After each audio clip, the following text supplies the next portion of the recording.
The alien ship moved through space like a giant metal beetle. Commander Vexter sat in his command chair and watched the stars pass by. He had 4 eyes, and each one could look at different things at the same time. His skin was hard like armor, and his mouth had sharp parts that clicked when he was happy. Today he was very happy. "Sir, we found something," said his officer. The officer was looking at a screen that showed many lights and numbers. "There is a small planet with people on it. The people are called humans. They have a colony there." Vexter stood up. He was 3 meters tall, much bigger than the humans he had seen in pictures. "How many humans are there?" "Not many, sir. Maybe 50,000. They have small buildings and no warships. They are miners, we think. They dig things from the ground." This made Vexter even happier. His people, the Craxians, had taken over many planets. They were very good at fighting and taking things from weaker people. This human colony looked very weak. "Good," Vexter said. "Send them our message. Tell them to give up. Tell them they belong to us now." Down on the planet, in a city called New Haven, Jake Morrison was sitting at his desk. Jake was 50 years old and had gray hair. His face had lines from smiling and from being in the sun. He used to be a soldier, but now he was the governor of this colony. His helper, Lisa Chun, came into his office. She was young and smart, with black hair tied back. She looked worried. "Governor Morrison, we have a message." "From space," she said. "It is from aliens. They want us to give up our colony." Jake read the message on his computer screen. The aliens were saying many things. They wanted the humans to stop fighting and become slaves. They wanted all the metal and minerals from the planet. They said their ship had many weapons and could destroy the city. Jake leaned back in his chair. He put his hands behind his head. A small smile appeared on his face. "What should I tell them?" Lisa asked. She was shaking a little bit. "Should we run away? Should we hide?" "No," Jake said. "Write this back to them. Humanity says no thank you. Have a nice day." Lisa's eyes got very big. "But sir, they have a warship. We are just miners here." "We do not have any way to fight them." Jake's smile got bigger. "Trust me, Lisa. Send the message." Lisa sent the message, but she was still scared. She knew that Jake had been in the military before. She knew he was brave. But how could they fight a big alien warship with mining tools? Up in space, Dexter got the human message. He read it 1 time. Then he read it again. Then he read it a 3rd time. His clicking sound stopped. His 4 eyes all looked at the screen at once. "What does this mean?" he shouted. "They said no? Nobody says no to the Craxian hegemony." His officers looked at each other. They were confused, too. In all their years of taking over planets, nobody had ever just said no. Usually, people begged or tried to make deals or ran away. But these humans just said no, like Vexter had asked them if they wanted some tea. "Maybe they do not understand," said one officer. "Maybe their translator is broken." "No," Vexter said. His voice was angry now. "They understand. They are making fun of us. Prepare the soldiers. We will take this colony by force." The Craxian ship had many soldiers inside. 2,000 of them got ready to go down to the planet. They put on their armor and got their weapons. Each soldier was very big and very strong. They had taken over many planets before. This would be easy. Jake Morrison watched from his window as the alien dropships came down from the sky. It looked like metal eggs with fire coming out the bottom. He picked up a small device from his desk. It was no bigger than a phone. "Sir, they are landing," Lisa said. 2,000 soldiers. Our cameras say. What do we do?" Jake pressed a button on the device.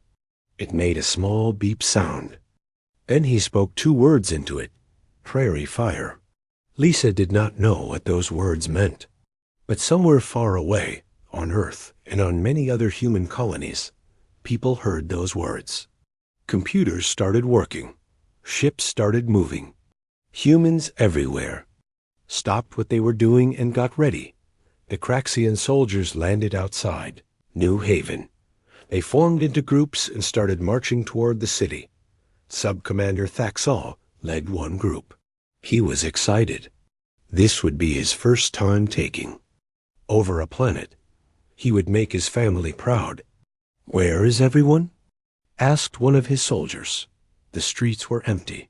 No humans were running or screaming. The shops were closed. The houses were quiet. But the Craxians' heat sensors showed that humans were still in the city. They were just waiting. Thaxol felt something strange in his stomach. He had been told that humans were weak and scared. But this did not feel right. Where were the crying children?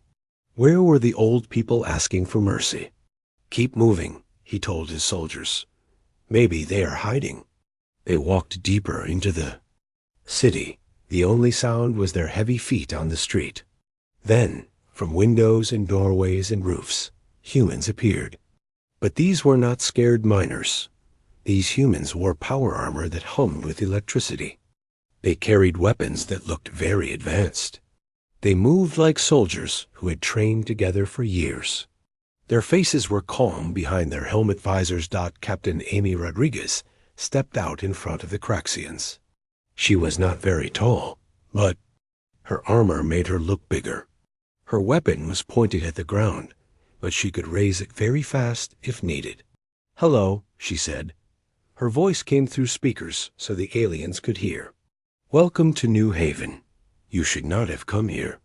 Thaxol was confused. "You are miners." "Our scans showed miners." Amy laughed. It was not a scared laugh. It was the laugh of someone who knows a secret. "We do mine things here. That part is true. But we are also other things." The battle started very fast. The humans moved like they knew exactly what the Craxians would do. Every time a Craxian tried to shoot, a human was already somewhere else. Every time a Craxian tried to rush forward, they found themselves surrounded. The human weapons did not kill. Instead, they made the Craxians' muscles stop working, or made their armor shut down, or made them very sleepy. In 20 minutes, 2,000 Craxian soldiers were on the ground, alive but beaten. On the Craxian ship, Vexter watched everything on his screens. His mouth was open. His 4 eyes blinked at different speeds. This was not possible. "Commander," said his sensor officer. His voice was very quiet and very scared. "I am reading something strange. There are holes opening in space. Many holes. Space itself seemed to rip open like paper. Ships came through the holes. Human ships. Not just a few. Not just 100. Thousands and thousands of ships. Big ones that looked like cities. Small ones that moved like angry insects. They filled the empty space around the planet like a gray cloud. Vexter sat down hard in his chair. His legs felt weak. The human colony was not a colony. It was a trap. And he had walked right into it. Admiral Sam Carter stood on the bridge of his ship, the Retribution. The ship was so big that it had its own weather inside. Sam was a tall man with short white hair and steady brown eyes. He had been waiting for this day for a long time. "Open a channel to the Craxian ship," he said to his communications officer. The screen in front of him lit up. Commander Vexter appeared on it. The alien did not look happy or proud anymore. His 4 eyes were wide. His armor plates were shaking. This was what Craxians did when they were afraid. "Commander Vexter," Sam said. His voice was calm but strong. "I am Admiral Carter of the United Earth Navy. You have made a mistake today." "This is impossible," Vexter said. "Our spies said humans had only 30 colonies. Our spies said you had no military." Sam smiled. It was not a friendly smile. Your spies saw what we wanted them to see. Every human colony that looks weak is actually a military base. Every mining town has soldiers. Every farm has weapons buried under it. On the planet below, the captured Craxian soldiers were being taken to holding areas. They were not hurt, just confused. Sub-Commander Thaxel sat on the ground with his hands tied. A human soldier gave him water. "I do not understand," Thaxel said to the human. "Why pretend to be weak?" The human soldier, a young man named Greg Palmer, sat down next to him. "Because we learned something important. It is better to look weak and be strong than to look strong and be weak." "But why trick?" "You?" Greg thought for a moment. "Let me tell you a story. A long time ago, when humans first went to space, we were excited. We told everyone we met that we were here. We wanted to be friends with everyone." Thaxel listened. This was not what he expected from an enemy soldier. "Then the Zilathi Empire found us," Greg continued. "They saw we were new to space. They attacked our colonies. 20 million humans died before we could fight back. The Zilathi Empire disappeared 70 years ago," Thaxel said slowly. "Yes," Greg said, "they did." Thaxel understood now. The humans had destroyed the Zilathi. But instead of becoming conquerors themselves, they had hidden. They had made themselves look weak so they could see who would attack them. Back on the Craxian ship, Vexter was trying to understand what was happening. His tactical officer was counting human ships. "Sir, I count 40,000 vessels. Their technology is—" "Sir, it is at least 70 years ahead of ours." 40,000 ships. The entire Craxian navy only had 12,000, and those were spread across their whole empire. "What do they want?" Vexter asked. He was not used to feeling small. He was used to being the one who made others feel small. Admiral Carter had been joined by 2 other humans on the screen. One was a woman with red hair and green eyes.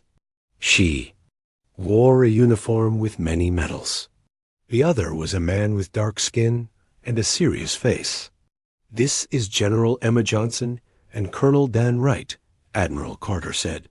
"We are here to give you a choice." "A choice?" Vexter tried to sound brave, but his voice shook. Emma Johnson spoke next. Her voice was like ice. "Your empire has conquered 1,017 worlds. You have enslaved 43 species. You have strip-mined entire systems. This ends today." Dan Wright pulled up a hologram that Vexter could see. It showed a map of the galaxy. Craxian space was marked in red, but surrounding it, like a hand about to close, was blue. Human space, it was everywhere. "We have 300 systems," Dan said. "We have been watching you for 50 years. Every weak colony you found was bait. Every defenseless human. Settlement was a trap waiting to spring." Vexter felt sick. His empire, which he had thought was the strongest in the galaxy, was surrounded. The humans had been playing a game, and the Craxians had not even known they were playing. "You said." "We have a choice," Vexter said quietly. "Yes," Admiral Carter said. "Option 1. You free every slave. You leave every conquered world. You destroy your warships and use the metal to build hospitals and schools. You become a peaceful species. And option 2? We remove you," Emma said simply, "like we removed the Zilathi." Down on New Haven, Jake Morrison was walking through the city with Lisa Chun. The Craxian soldiers were all captured now. The streets were safe. Human soldiers were helping to clean up the small damage from the brief fight. "I am sorry I did not tell you," Jake said to Lisa. "Every colony governor knows the truth, but we cannot tell our assistants until something like this happens." Lisa was still trying to understand everything. "So every human colony is actually a military base?" "Not exactly," Jake said. "We really do mine here. We really do farm on agriculture worlds, but we also train. Every colonist is also a soldier.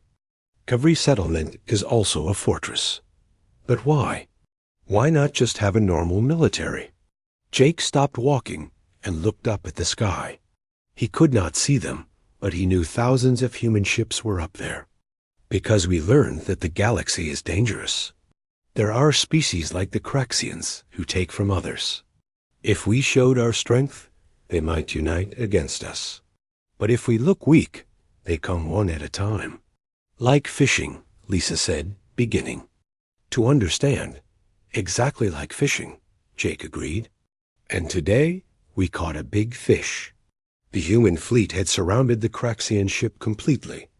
Vexter could see them on every screen. Big battleships with guns that could crack moons. Carriers that held thousands of fighter craft. Destroyers that moved so fast, his computers could barely track them. How long do we have to decide?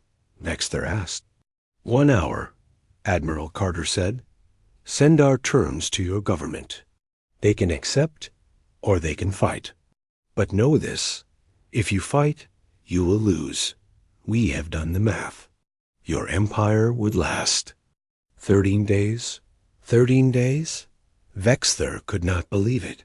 The Craxian hegemony had lasted for 3,000 years. If we are careful not to hurt civilians, Dan Wright said. 6 days if we are not careful. The call ended. Vexter sat in his command chair and put his head in his hands. His officers stood around him, waiting for orders. But what orders could he give? They had 1 ship against 40,000. Send the message to Vex Prime, he said finally. Tell the hegemon everything. Tell him we kicked the sleeping giant. On Earth, in a room deep underground, men and women uniform watched screens showing everything that was happening. This was Strategic Command, the real heart of human military power. General Patricia Lee turned to her aide. Begin Phase 2. Activate all hidden assets. If the Craxians want to fight, I want every ship ready. All ships, General? Even the reserves? Patricia nodded. All 200,000 of them. The aide's eyes widened. The Craxians thought they faced 40,000 ships. That was only what humanity had chosen to show. The real number was much, much higher. Back on New Haven, Amy Rodriguez was helping process the captured Craxians. They were being treated well, given food, water, and medical care. Many of them seemed confused by this. Why are you not killing us? One Craxian soldier asked her. Amy took off her helmet. Her black hair was sweaty from the fight, but she was smiling. Because we are not like you. We do not enjoy hurting others. We just protect what is ours. But you defeated us so easily. You could conquer the galaxy. Yes, Amy said, we could. But we will not. We learned from our own history that empires built on conquest always fall. We build on protection instead. A Craxian soldier thought about this. His whole life, he had been taught that strength meant taking from others. But these humans were stronger than anyone he had ever seen, and they chose not to take. What will happen to us? He asked. That depends on your leaders, Amy said. They can choose peace, or they can choose war. We hope they choose peace. But if they do not... She did not finish the sentence. She did not need to.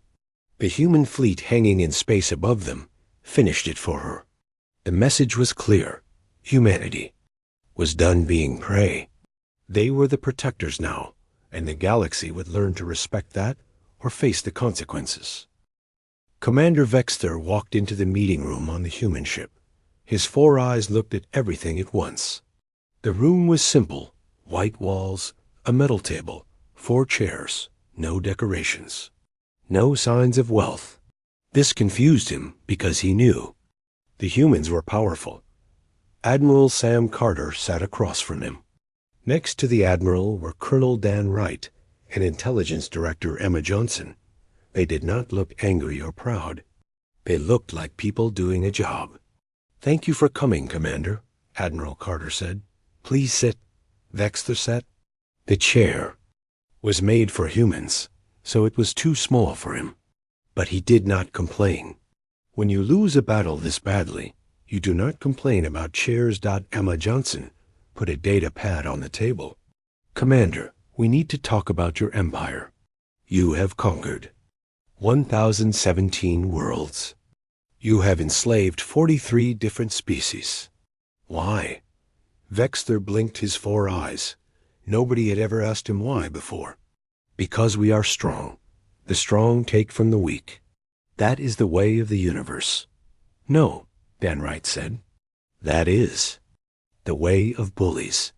The universe has many ways." Emma touched the data pad. A hologram appeared above the table. It showed the galaxy, with all the star systems marked. "This is what your intelligence service thinks the galaxy looks like." The map showed Craxian space as very large, with small pockets of other species. Around it, human space was just 30 tiny dots. "Now," Emma said, "let me show you the truth." The map changed. Suddenly, human space was not 30 dots. It was 300 systems, spread all around Craxian space like a net. Every weak species the Craxians had ignored also lit up. They were all protected by humanity. Vexter as armor plates rattled. This ... this cannot be real. 50 years ago, we decided to hide," Admiral Carter explained. "We built our real colonies in secret. The ones you could find were all military outposts pretending to be civilian. Every time your scouts found a defenseless human settlement, they were actually finding bait. But why hide?" Vexter asked. "With this much power, you could rule the galaxy."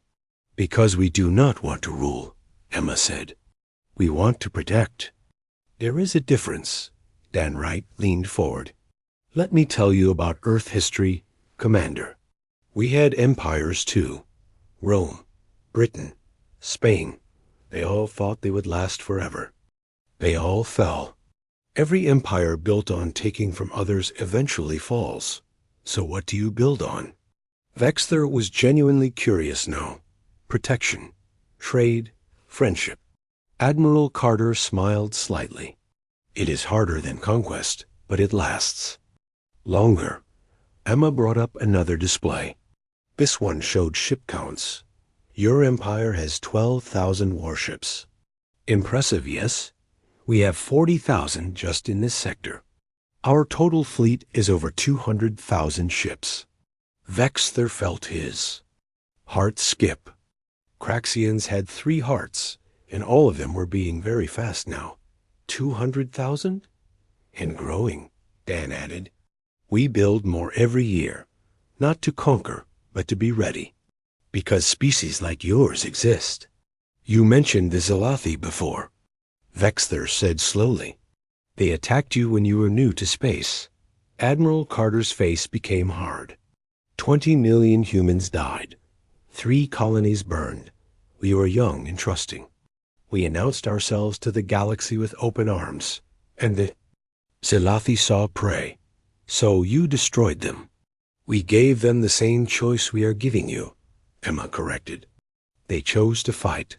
It took us 6 days to end their empire. We did not enjoy it. We do not enjoy this.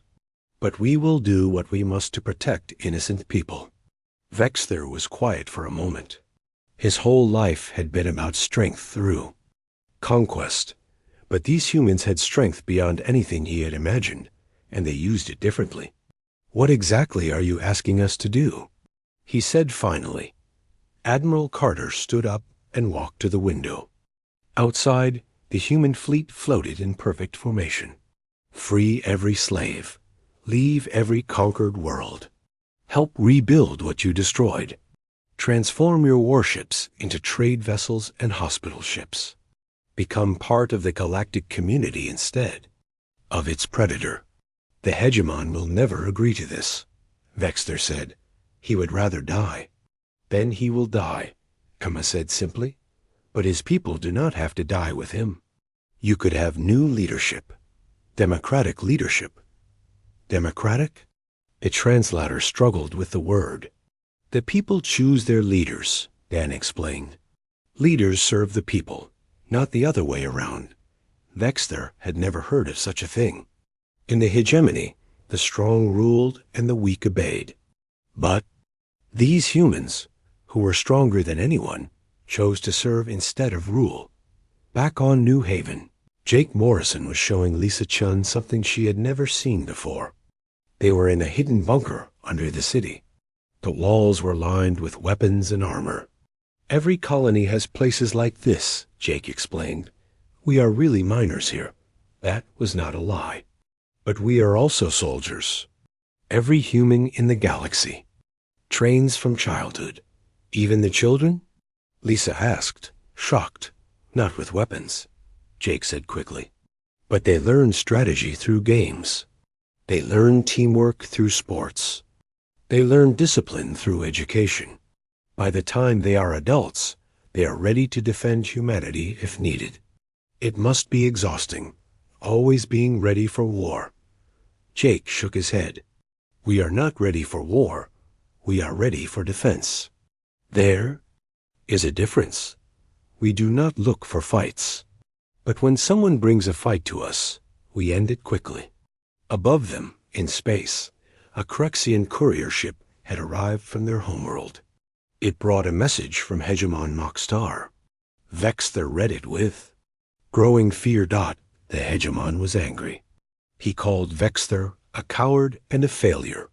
He ordered every ship in the Empire to gather at New Haven.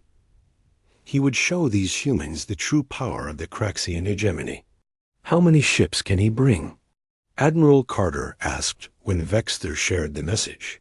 15,000, Vexter said. Every warship we have. And you think this is wise? Vexter's shoulders dropped. No, but I cannot stop him. In our culture, to refuse the hegemon is to die.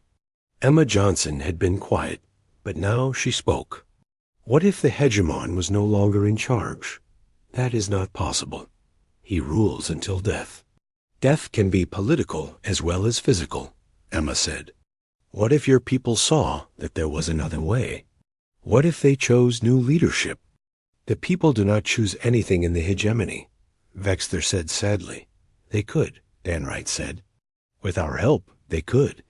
Admiral Carter returned to his seat. Commander, we are going to make you an offer. Not your empire, but you personally. Help us end this peacefully. Help us show your people a better way. In return, you can help lead your species into a new age. You want me to betray my hegemon? We want you to save your species, Emma corrected. The hegemon will lead them to extinction. You can lead them to survival. Vexter was torn. His whole life, he had followed orders. But these humans were offering something different. They were offering choice.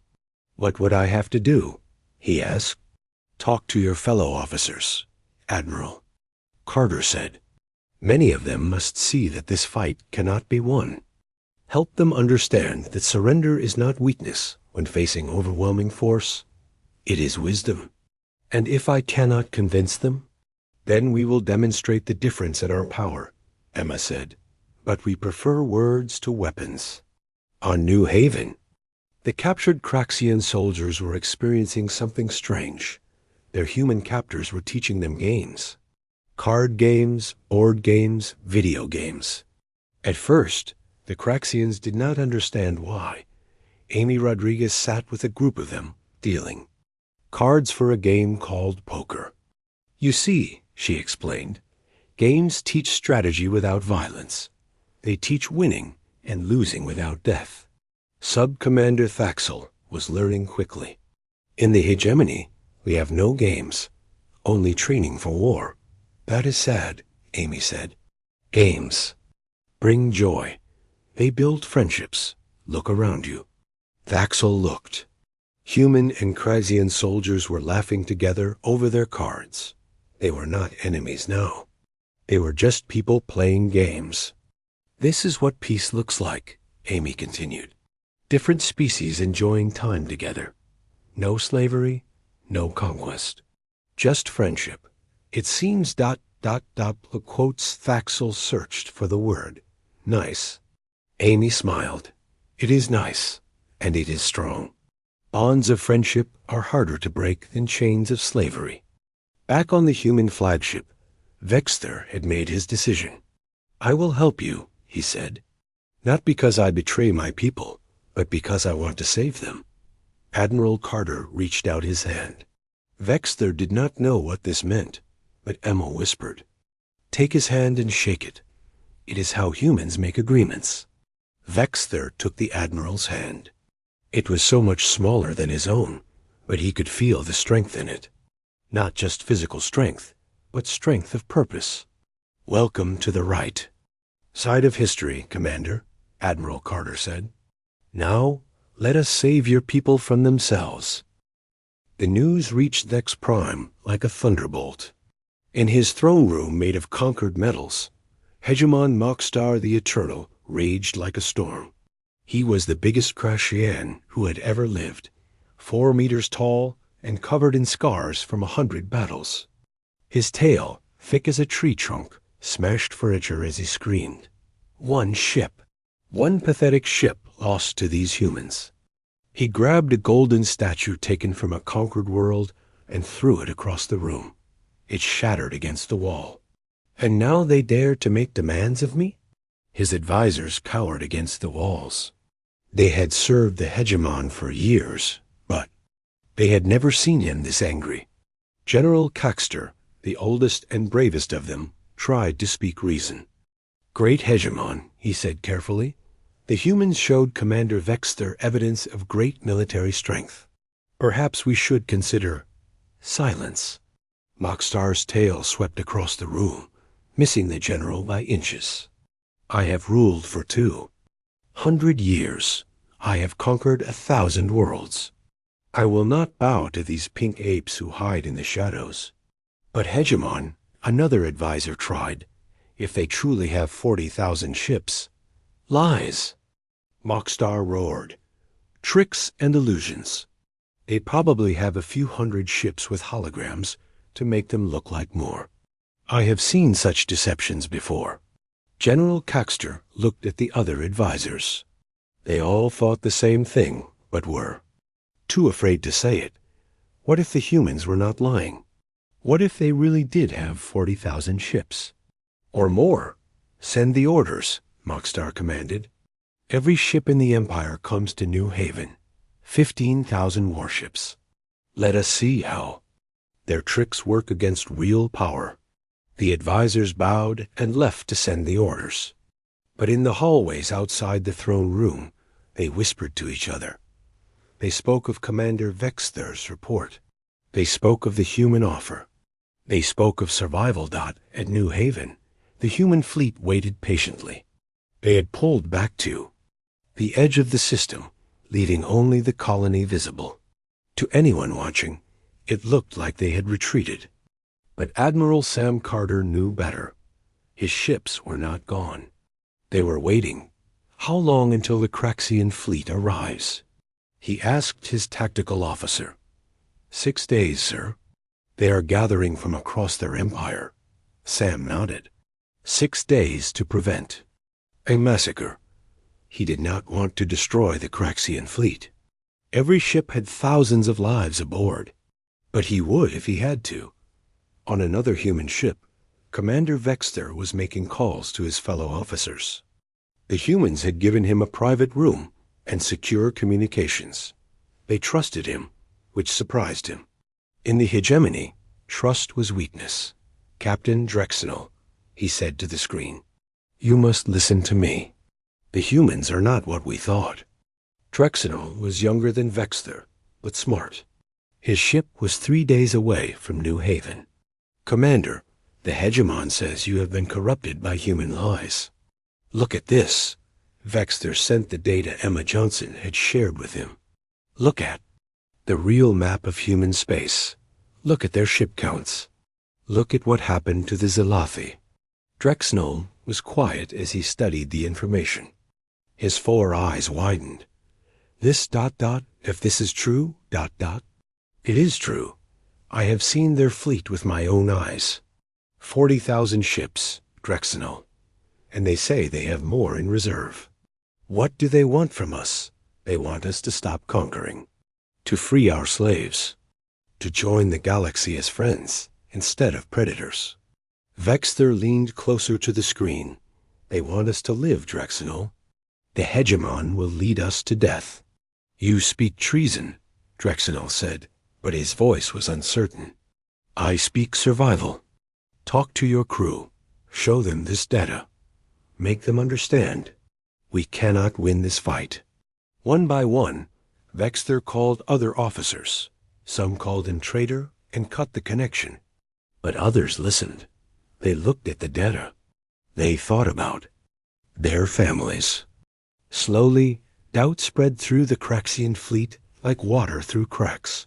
On New Haven, Jake Morrison stood in the city square with his colonists.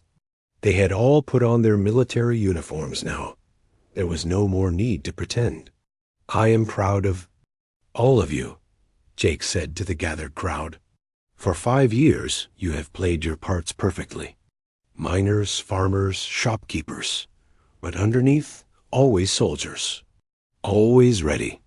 Lisa Chun stood in the crowd, wearing armor for the first time. It fit perfectly. She realized now that Jake had always known her measurements, had always been prepared. To armor if needed. What happens now? Someone called out. Now we wait, Jake answered. The Craxians will come with their full fleet. They will learn what humanity is capable of. And then, hopefully, they will choose peace. And if they do not, Jake's face was grim. Then we will do what we must. But I believe in hope. Even warlike species can change. We did. In deep space, human ships moved in the darkness. Not the 40,000 the Craxians knew about, the hidden reserves. 200,000 vessels, waiting in the void between stars. They ran silent, invisible to sensors, but ready. General Patricia Lay commanded this shadow fleet from the dreadnought Invisible. She read the reports from New Haven carefully. Ma'am, her aide said, should we move the reserves closer? No, Patricia decided. We show only what we must. If 40,000 is enough to convince them, we keep the rest secret. Always keep some strength hidden. That is the human way now. The Craxian fleet gathered at the edge of their space. 15,000 warships, the pride of their empire. From his flagship, Hegemon Mockstar looked at the assembled might and felt confident again. See? He told General Caxter. This is power. This is strength. No species can stand against the assembled hegemony. Caxter was not so sure. He had been reading the reports from officers who had spoken with Vexter. The numbers were troubling.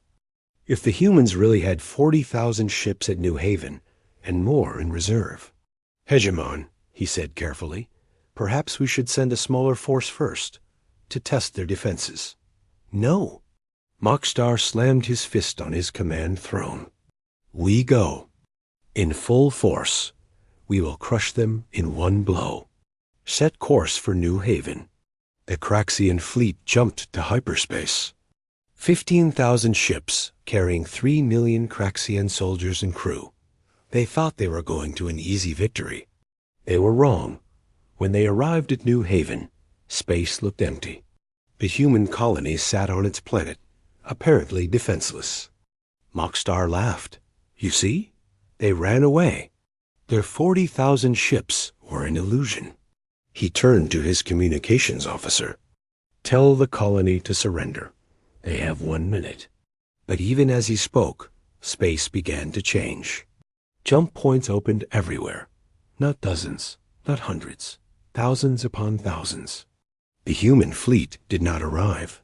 It simply appeared already in perfect formation, already surrounding the Craxians completely. Admiral Sam Carter had positioned his ships in a sphere. There was no direction the Craxians could run, no gap they could escape through. 40,000 human vessels, each one advanced. Beyond Krashian understanding, each one with weapons locked on target. Hegemon Mokstar, Admiral Carter's voice, came through every speaker on every Craxian ship. I am Admiral Carter of the United Earth Navy. Your fleet is surrounded. Your weapons are outmatched. Your empire is over. Surrender now, and your people live, fight, and they die. You have 5 minutes to decide. Mokstar stared at his tactical display. It was impossible. No fleet could coordinate this perfectly. No species could build this many ships without anyone knowing. But the evidence was right in front of his 4 eyes. It is still a trick, he said, but his voice shook. Fire all weapons. Show them Craxian might. Some ships obeyed. They fired their best weapons at the human fleet. The beams and missiles that had conquered 1,000 worlds streaked through space. They hit human shields and disappeared like rain hitting stone. The human ships did not even shake Dot, and the humans fired back. But their weapons were strange. They did not destroy. Instead, Craxian ships found their engines dead, their weapons offline, their life support switching to emergency power. In seconds, hundreds of Craxian vessels were helpless, drifting in space. Impossible, Mokstar whispered. General Caxter watched his console. More and more Craxian ships were being disabled. No one was dying, but they were being made helpless. With surgical precision, the humans were taking apart the greatest fleet in Craxian history, like a child taking apart a toy. Hegemon, he said urgently, we must surrender. They are not even trying to hurt us. They could destroy us all, but they choose mercy. We must never. Mokstar pulled out his personal weapon and pointed it at Caxter. I will die before I surrender. But behind him, his bridge crew was looking at each other. They had families. They had lives they wanted to return to. And they could see what their hegemon could not. The war was already over. Captain Bill Thompson commanded a human destroyer on the edge of the battle.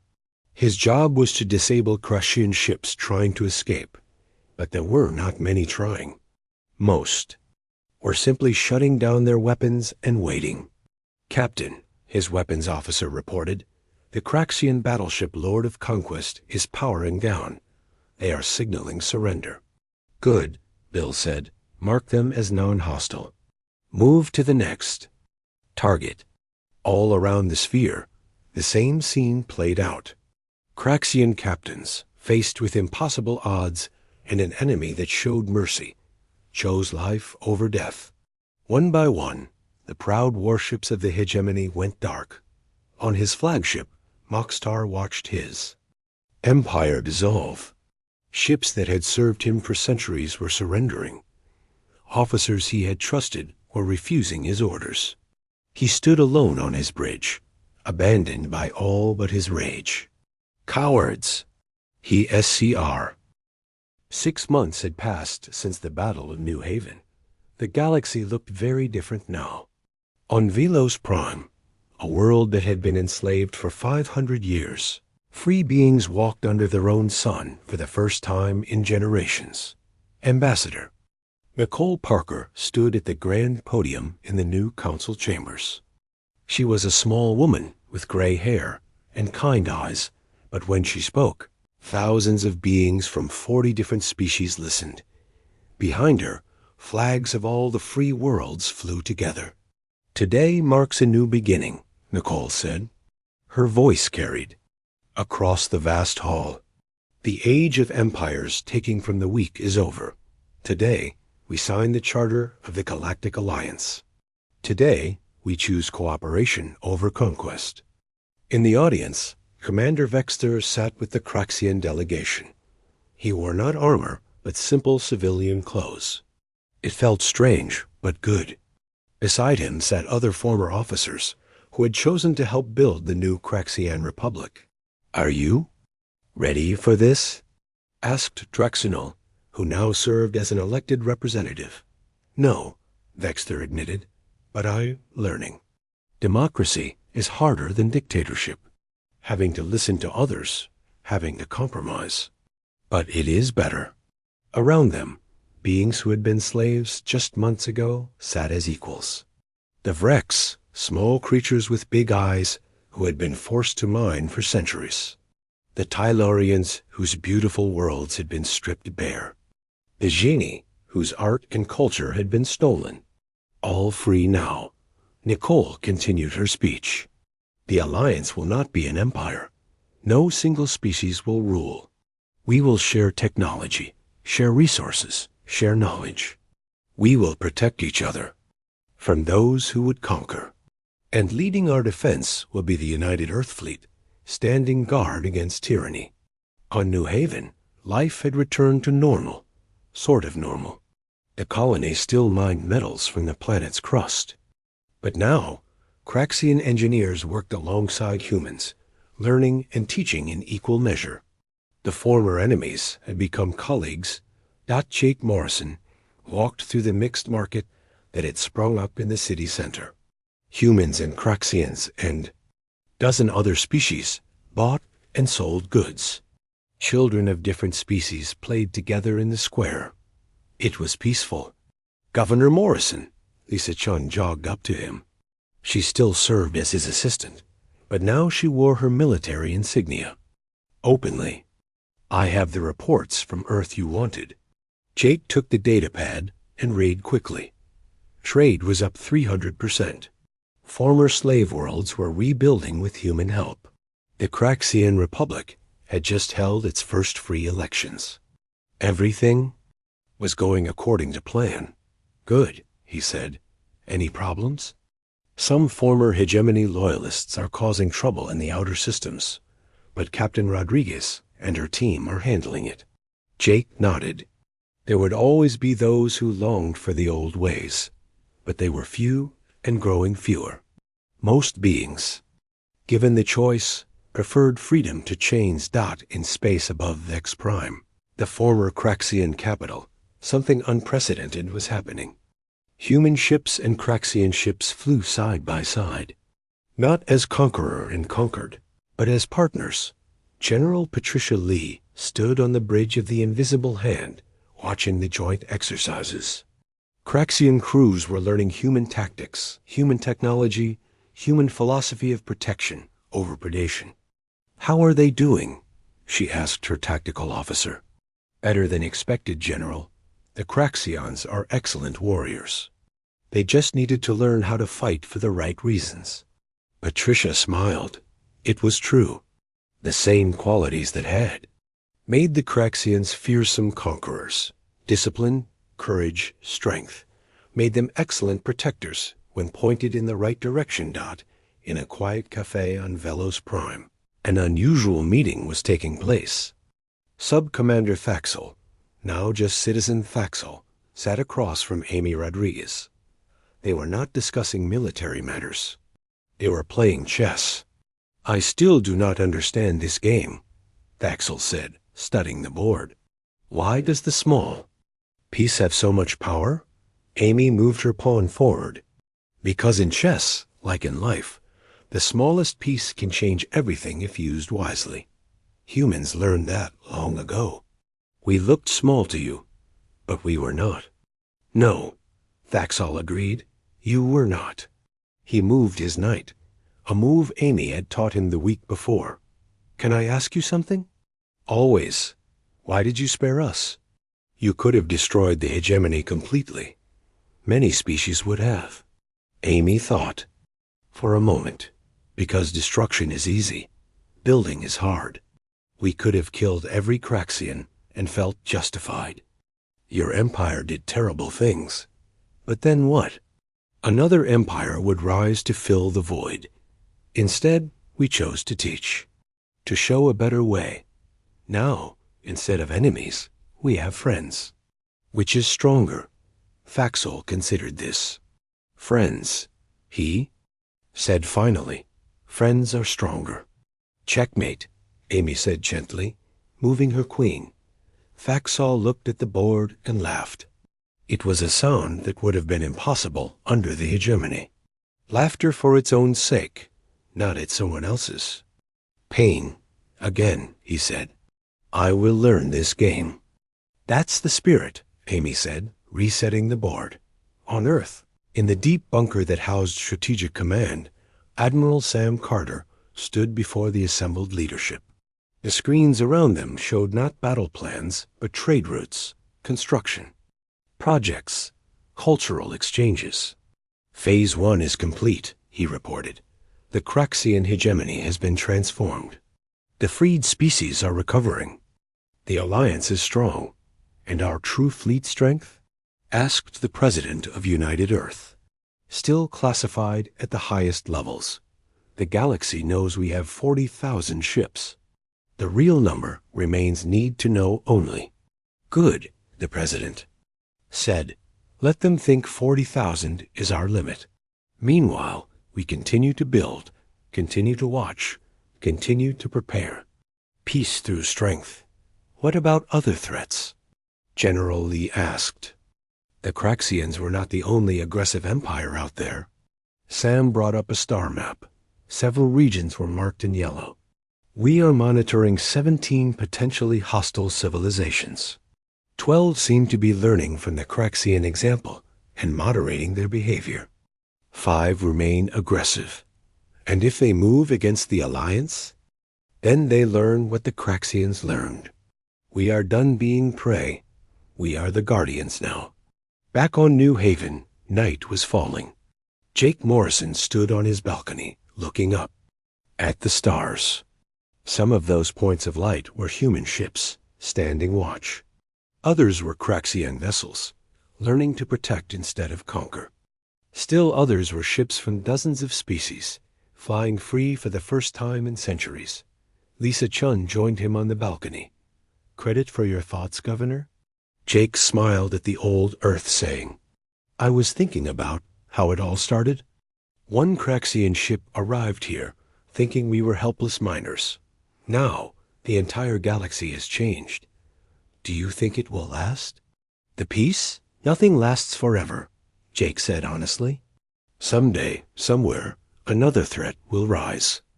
Another species will choose conquest over cooperation. But when they do ... double quotes, he did not need to finish. Above them, invisible in the darkness, 200,000 human ships waited patiently. They were not conquerors. They were not rulers. They were guardians, protectors, watchers in the night. The Craxians had made a mistake. They had seen a simple colony and thought it was weak. They had learned the truth. Humanity had spread across the stars not to take, but to protect. Every colony was a fortress. Every citizen was a soldier. Every ship was ready. And when the next threat came, when the next empire rose with dreams of conquest, they too would learn what the Craxians had learned. They would see what they thought was weakness and attack. And then they would see the stars filled with human ships, feel the weight of human mercy, and face the same choice. Change or perish. In the council chambers on Velos Prime, the signing ceremony was complete. 40 species had put their names to the charter. The Galactic Alliance was official. Nicole Parker raised her hand, and the crowd fell silent. Let the word go forth to every star and every world. The Alliance stands for freedom, for justice, for peace. And behind the Alliance stands humanity, ready to defend these principles against any threat. We do not seek war, but we will not run from it. We do not desire conquest, but we will not tolerate it in others. This is our promise to the galaxy. You are safe, you are free, and we will keep you that way. The crowd erupted in celebration. Beings who had been slaves that morning were citizens now. Worlds that had been stripped of hope had it restored. An empire built on fear had been replaced by an alliance built on trust. And in the darkness between the stars, humanity watched and waited, ready for whatever came next. They had been mistaken for weak once. It would not happen again.